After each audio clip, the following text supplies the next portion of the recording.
Mga kapuso, kaugnay po sa nagsimula ng amihan season at magiging lagay ng panahon sa bansa. Makakapalim natin ngayong umaga live si Miss Veronica Torres, weather specialist mula sa Pag-asa. Miss Veronica, magandang umaga po.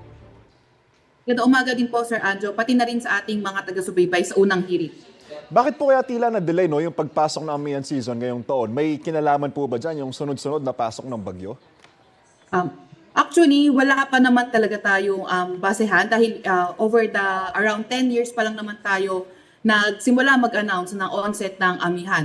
So, possible no years before na mag-announce tayo ay may na mga mas late pa na nag-start na amihan season. Pero sa ngayon ay posible naman na gagawa pa rin tayo ng mga guidelines kung paano ba natin masabi kung delay na yung pagpasok ng amihan. And also yung sa follow-up questions na dahil sa mga sunod-sunod na bagyo, although tama nga po marami mga bagyo na dumaan north natin, hindi kasi agad na nahaharangan o obstruct ng mga pagdaan ng bagyo yung pagpasok ng malamig na hangin ng amihan. Kaya mas kung compared sa 10 years kasi yung mga past years kasi around first week ng or first part ng November, ngayon mas naging later part ng November dahil nga possible sa pagdaan ng mga bagyo na obstruct yung pagpasok ng malamig na hangin. Ngayong may amihan na po, dadalang na po ba yung mga pag-uulan na nararanasan natin ngayon? So kung sa atin sa Metro Manila, isang possible na kapag amihan season is less yung mga thunderstorms. Pero yung mga nasa may silangang bahagi ng bansa natin, lalo na sa may silangang bahagi ng Luzon, pwede rin naman sa Visayas, doon mas napapadalas yung mga ulan caused by amihan. So usually kapag amihan naman ang cause ng mga pag-ulan, wala naman or less or wala naman talaga mga thunderstorm.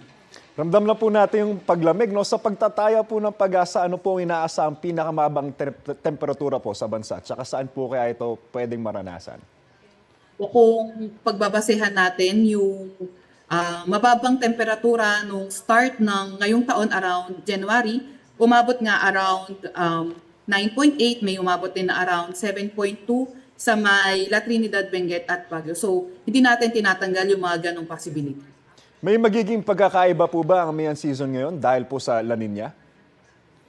So, pag La Nina kasi nagkakaroon ng kapag amihan season at La Nina, hindi natin tinatanggal yung possibility na posibleng yung mga paulan pwedeng mas maging malakas dahil nga ito pag La Nina mas